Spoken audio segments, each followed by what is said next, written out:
I arrived for Christmas, but Mom said, "Sorry, I think you have the wrong house." Shocked, I left. Minutes later, my brother called. "Don't be mad, but you know we couldn't let you in." I replied, "Understood." He forgot to hang up. He still thinks that helping with the rent automatically means he's included. I cancelled the rent, blocked the cards, and by morning there were 61 missed calls. I was trembling at the door, my breath visible in the freezing air, my fingers numb even inside my gloves. I knocked once, then rang the bell. Christmas lights flickered from the windows. Laughter spilled out like warm honey, muffled but unmistakable. My mother's shadow moved behind the glass, and a second later the door swung wide open. "Sorry, I think you have the wrong house," her soft voice said, her face calm. I blinked. "Mom. What are you talking about?" Her expression didn't change. "I'm sorry, I don't recognize you." "Are you serious?" "It's me, it's..." The door closed with a click. No slam, just a firm, final shut. I stood there, the cold biting through my coat, the pain settling somewhere deeper. For a moment I thought it was a joke, some cruel, twisted prank. But then I heard it, the muffled laughter, the clinking of glasses, the warmth of family joy bleeding through the walls. I stepped back, stumbled, turned to leave. But my phone vibrated in my pocket. My brother's name flashed on the screen. I answered, my voice tense. "Don't be mad," he started, his tone somewhere between pity and irritation, "but you know we couldn't let you in, what?" I whispered, still staring at the glowing windows, my vision blurring. "You know how things are." "Yeah, it's complicated. Please don't make a scene." "A scene?" My voice cracked, and I heard someone's muffled voice in the background. "He still thinks that helping with the rent automatically means he's included." Silence. Cold, crushing silence. I hung up without another word. My breath came in short, angry bursts, fogging the icy air. I stood next to my car, staring at the house. The house I helped save last year when Dad was behind on the mortgage. The house where I covered utilities, groceries, even Christmas gifts when Mom's budget was tight. And they excluded me. Not just excluded, acted like I didn't exist. My hands were steady as I unlocked my phone. I opened the banking app, my thumb hovering for just a second before I began. First, the automatic rent transfer, cancelled. Then the joint account I used to send emergency money, closed. The secondary card I had given my brother to help with gas, blocked. Each tap felt like a door slamming shut. I didn't feel a shred of guilt, only a cold, clear sense of finality. By the time I drove away, my phone was vibrating like a heartbeat, the screen lighting up with call after call, Mom, Dad, my brother, even my aunt, probably thinking I was overreacting. But I didn't answer. I didn't even look. By morning, I had 61 missed calls. And I felt nothing. I wasn't always the outsider.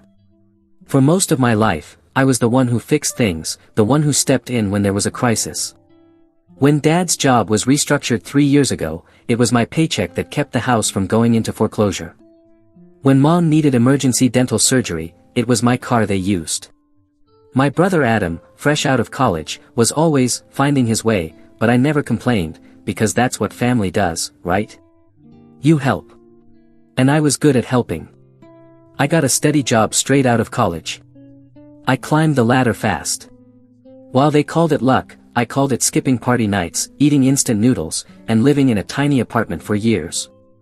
But none of that mattered, because every time they needed something, I was the one they called.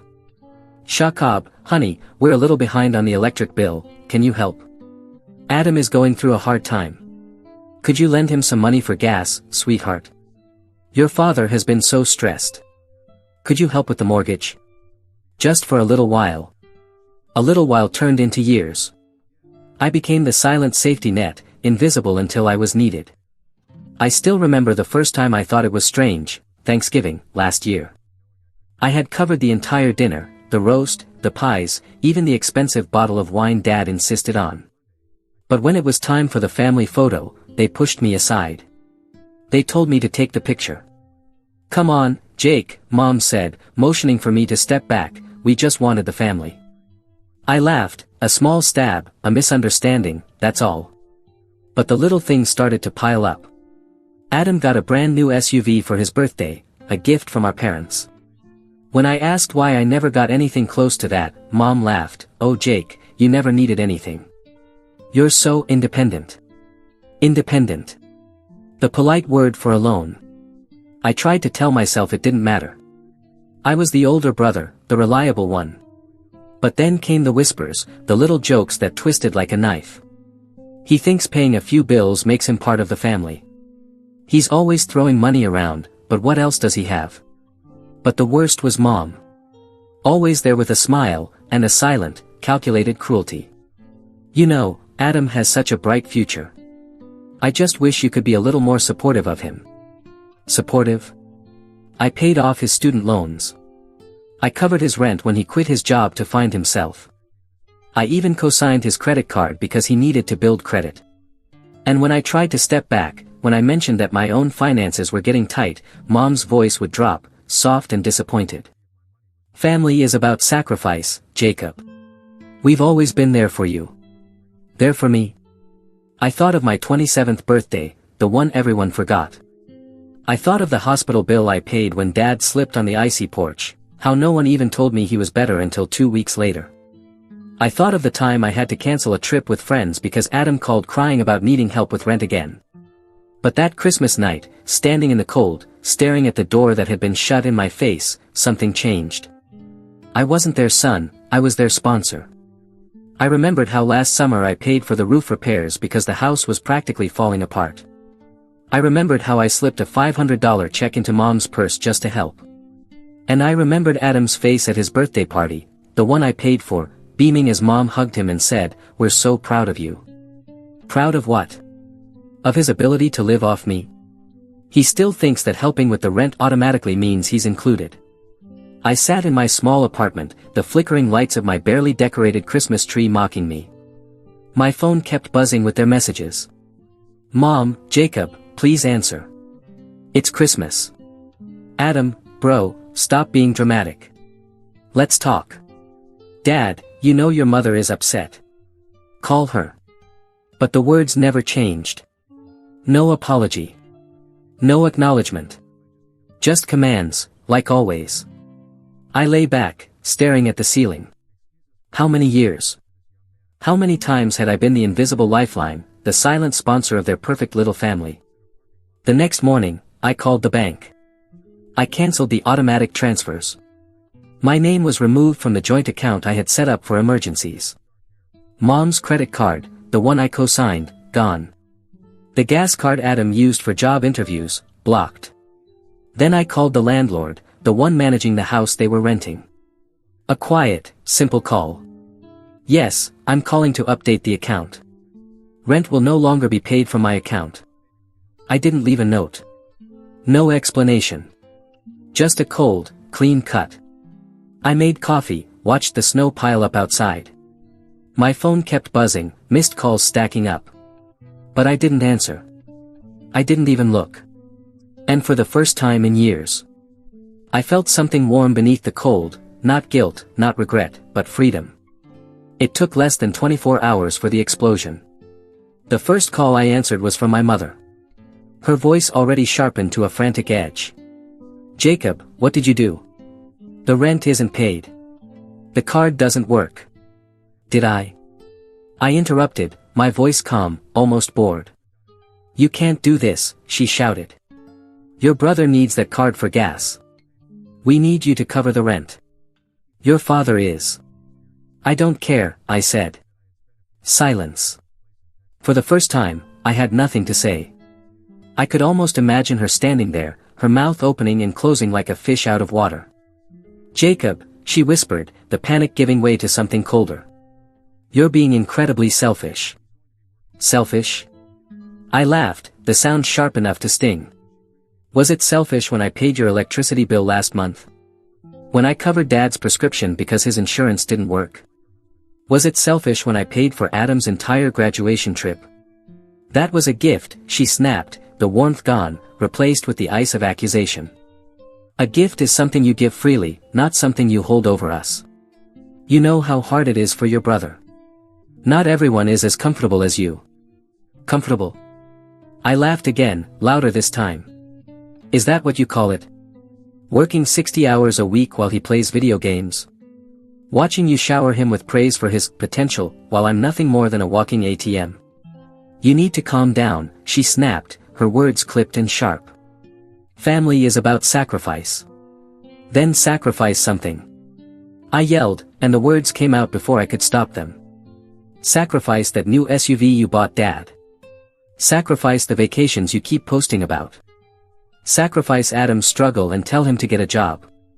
There was a sharp hiss on the other end, a sudden inhale. I don't recognize you anymore, Jacob. You're being cruel. No, Mom. I'm being clear. Oh, I let the silence hang for a second. Then I ended the call. The next call came from Adam. His voice was quieter, but just as poisonous. Bro, what's wrong with you? Mom's crying. Dad's freaking out. You just cut us off. Yeah, bro. You can't do that. We're family. No. We're not. Not anymore. You don't mean that, he said, his voice freezing, the fake shock barely masking the rage. All this over some money? You mean the money? Yeah, I know. You mean the money I spent paying your rent, your credit card, your stupid streaming subscriptions? Or maybe you mean the money I used to keep the lights on at Mom and Dad's house, because they were too busy pretending to be upper middle class to pay their bills. You're a... No. I'm awake. I finally see it. You think I'm just the guy you call when your world is falling apart. But I'm not. Not anymore. You're being dramatic, he spat, but I heard it, the fear beneath the anger. You're really gonna ruin Christmas over this? Christmas? I laughed again. Was I even invited to Christmas? Or was I just expected to pay for it? I can't believe you. You don't have to. I'm done. I was free. And then came the group message, the nuclear option. Mom, family meeting. Everyone come to the house. I thought about ignoring it. About staying in my warm, quiet apartment, letting them scream into the void. But a cold, dark fury was already pulsing in my veins. So I grabbed my coat, locked the door, and drove. The house was lit up like a postcard, warm light spilling from the windows. The wreath on the door twisted in fake tallow and gold ribbon. I walked in without knocking. They were all there, Mom, her face blotchy and streaked with tears. Dad pacing near the fireplace, his fist clenched. Adam slouched on the couch, his phone glowing in his hands. Finally, Mom shouted, running toward me. Jacob, this has gone too far. We're family. We don't just turn our backs on each other. You did. The room froze. I saw the shock in their eyes, the way Dad's pacing stopped. Even Adam looked up, his mouth opening. You did that. The moment you shut that door in my face. The moment you excluded me. You laughed at me behind my back. The moment you decided I was nothing but a wallet to you. That's not true, Mom gasped. You're our son. I am, I said, stepping forward, feeling the heat in my chest burning through the cold. Because I was there when you needed rent. When you needed the roof fixed. When Dad needed his car repaired. But Christmas meant nothing. Not even a knock on the door. Just, excluded. Jacob, you don't understand, Dad began, his voice low, almost pleading. Then explain it to me. He looked at Mom, then at Adam. No one spoke. Exactly. I turned to leave. But wait, Mom's voice was sharp, desperate. You can't just walk away. We're family. Family means sacrifice. Then start sacrificing, I interrupted. Because I'm done. Adam jumped up, his face red. Oh, so what?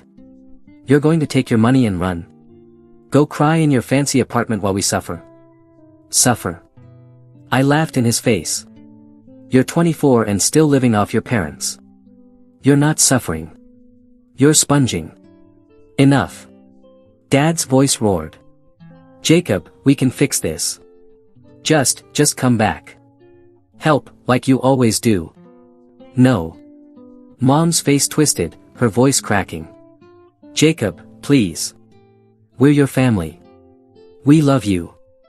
I looked at them. At Dad's stunned silence. At Adam's twisted scowl. I felt nothing. Nothing but a cold, clear certainty. Love, I whispered. You love my money. But me? I was just convenient. And then I turned, walked out the door, and left them standing in the glow of their warm, perfect house. The cold bit at my face, but it felt like freedom. My phone buzzed, and I let it ring. I let it ring until the screen went dark and the road stretched out ahead of me, clear and quiet. My phone was a storm, calls, texts, voicemail after voicemail, an unrelenting flood. But I didn't answer. I didn't even look.